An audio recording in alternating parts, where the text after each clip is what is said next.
This is episode 215 of the Super League Pod. Order is somewhat restored to the Rugby League world as Wigan and Leeds both win on the same weekend for the first time this year. We hear what you all made of his coach's confidence in him as Brad Dwyer lined up that crucial drop goal with loads of your Super League match reviews.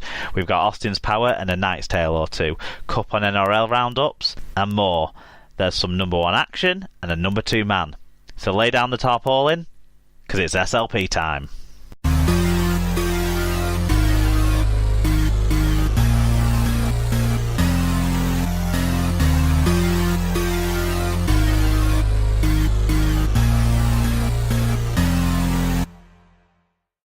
Hello everyone, Mark here for episode 215 of the Super League Pod, and I'm joined this week by Tim G. Welcome back to the show, Tim. How are things? Yes, not too bad. Had a nice weekend for Mother's Day and other related things, and meeting with my girlfriend's parents as well, which was nice. I was pretty disappointed that I only got one Happy Mother's Day from the SLP listeners, considering that there's a commonly held view that I'm mum amongst I'm the general number one. SLP Yep. family population. So I didn't get any cards. Pretty disappointed about that. But the one Mother's Day, which is, I did get links nicely into our episode sponsor this week, which is Little Warden. So this episode is sponsored by Little Warden. If you have a website, then visit littlewarden.com and see what they can do to help you. They can help you with domain expiration checks, redirects, and all sorts of other important background web stuff that they'll make simple for you. Little Warden, monitoring the tedious. So yeah, what have we got coming up this week?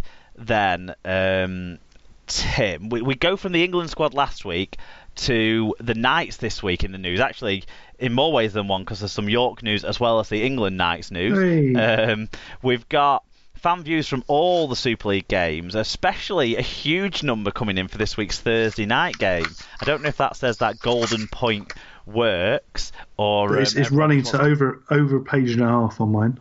Yeah, I don't know if it is golden point working for everyone, or just everyone thinking it's a golden shower, so wanting to get it. No, golden shower. I don't know if golden showers are good or bad. Let's move on. Then we've got the I'm Challenge not personally a fan. I mean, at the very least, it requires some tarpaulin or a considerable amount of cleaning. There was someone that my sister used to live with at uni who, her and her boyfriend were into such things, and they did have a tarpaulin down in their room for precisely those occurrences. Wow, there you go. I don't know how to spell tarpaulin, so I don't think it can be worked into the episode title. We've got Challenge Cup and NRL results as well. Just before we started recording, the Challenge Cup draw has been done as well for the fifth round, so we'll cover that a little bit later on too. But Tim, you wanted to give a shout out to one of our new listeners. We love all of our listeners, old and new. So do you want to give that shout out, and then maybe we should give a little bit more of an overview of who we are and what we do, because it's a while since we've done that, isn't it? Probably since the start of the season. Yeah, so a big shout out to Simon, who's hopefully listening to the first time to this show. Simon's a guy I know from work, and I was on a sort of training course type thing last week, which is a really cool place set up in Canary Wharf, so you could see over the city, and it was really good.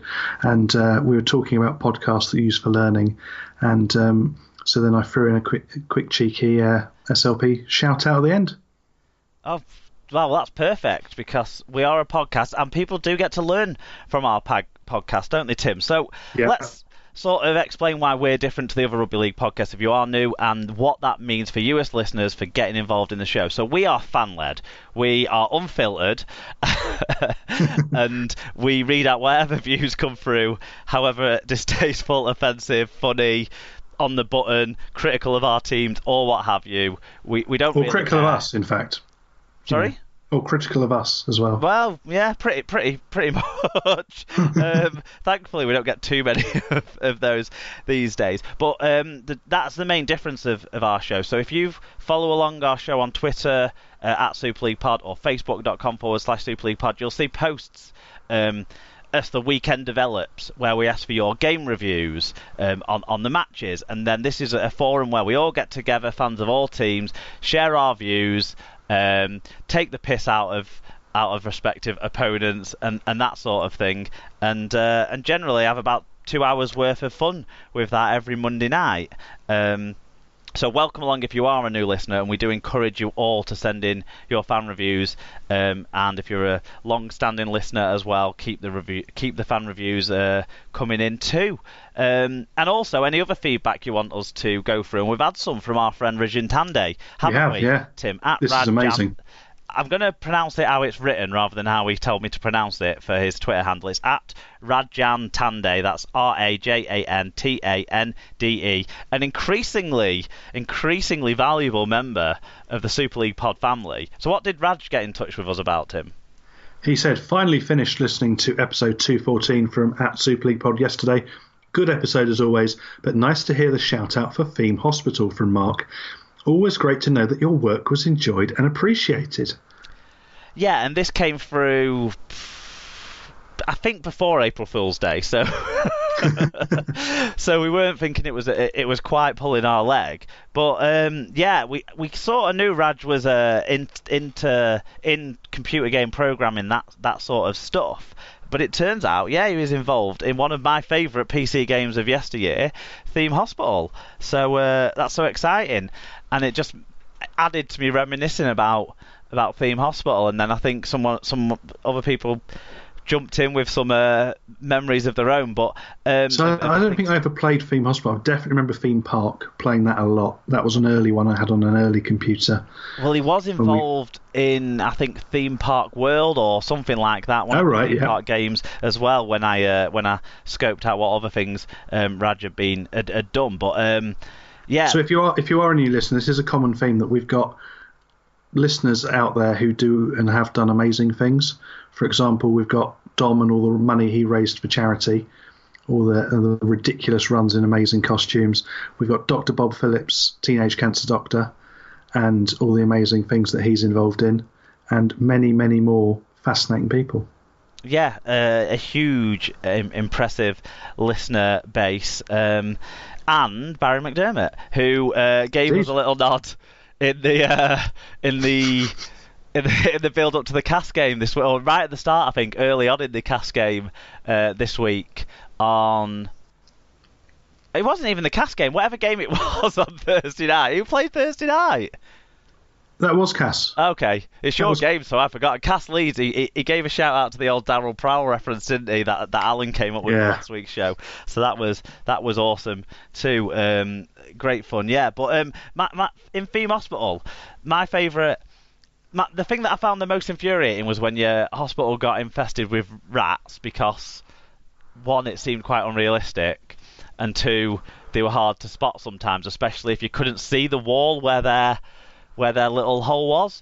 But it turned out all you really needed to do was put a drinks machine in front of it, and then it was all sorted. So when you're getting close to completing a level, I'd spend like about, 10 minutes just moving drinks machines around to cover up rat holes.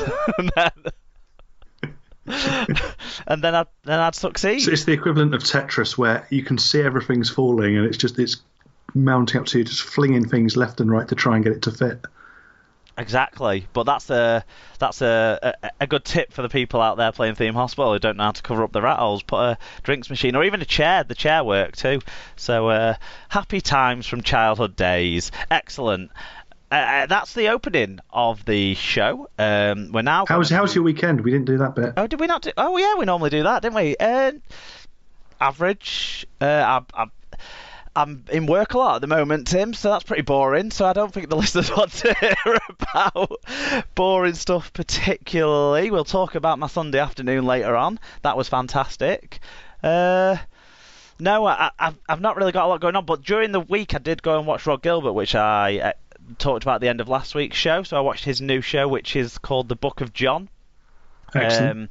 And the premise basically is he got a driver called John who said stupid things, and this was kind of Rod's journey to realising this John guy was actually his best friend, even though he wound him up relentlessly.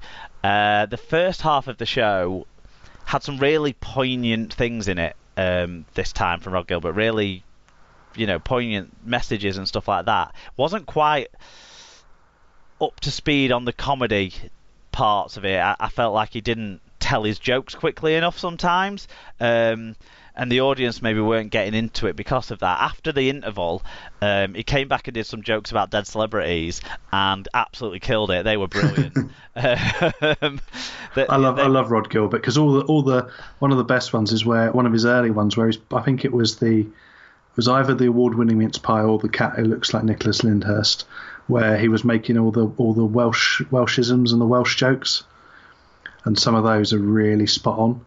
So certainly from my family. So the one about being from Clanbobble and things like that just absolutely split up. It must have been the mince pie one, because that's the one I don't own on DVD. So I don't think I've seen that one as much, because I don't remember that. It doesn't stick out, the Welshisms. Yeah. The only problem with this show, though, really, was that it made a real fuck up in his timeline of the story. And I don't know if it was like, I think it was just maybe he got a bit lost in the story on that night or what have you. I hope is he quite early in the run, because that often happens quite early on?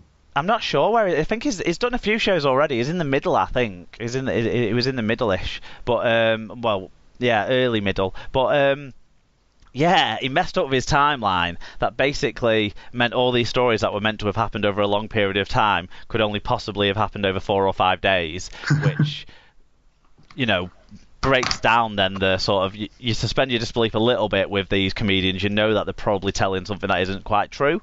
But that made that difficult. But I would say it is very funny, especially... like the second half. I hope that he hones whatever was going on in the first half a little bit. Maybe because it was a Wednesday night. Maybe it'd be better on a Friday or a Saturday night and people get into it quicker. But the second half was fantastic, hilarious, brilliant stuff, and classic, true to form Rod Gilbert. Great. There was a bit about.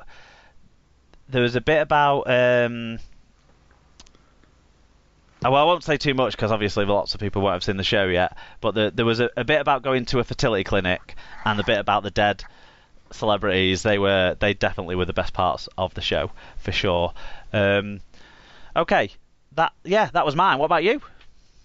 Yeah, so I went to my parents on Friday night, and Heather came down, spent the night there, which was nice. Had a good evening with them, and then Saturday morning we drove down to Winchester, meet her younger brother, who I'd not met before, and then we went round Winchester with her parents. Went for a nice walk, walked up St Catherine's Hill, which is an Iron Age fort, which was really good fun. Saw the views over Winchester, walked around the grounds of Winchester College, which is a private school, and that was one of those, wow, how much money does this school have? Clearly more than I could ever dream of. When I was in the States, I went to the Notre Dame campus, and the church there was like more ostentatious than most cathedrals, and I just thought, fuck me, money. So I'm guessing your experience was like that. Yeah, pretty much. And then we went and had a nice meal in a local pub, and then I come back to my parents and had an absolute nightmare train journey, where it's one of those ones where you see the train you should be on pulling out away from the platform as you're coming into the opposite platform. So,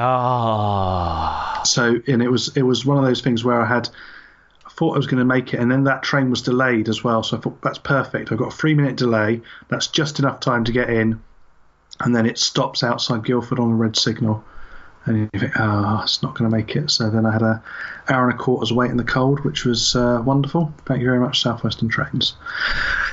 And then we had We'll not be recommending train travel this week on SLP. And then we had, my sister was over, and my grandma over, and my uncle came over, and we had a nice day for Mother's Day yesterday with my mum. Did your sister recap any tarpaulin stories for the family? Not this time. I've heard them. Well, two-thirds more from my brother-in-law that told me that, I think, in the first place. But definitely, yeah. And I gave Mum her present, which is some tickets to Vampire Weekend in November. Should be good fun. Are you going with her? Yeah. So, did you want to go and see Vampire Weekend? So bought tickets. And no, she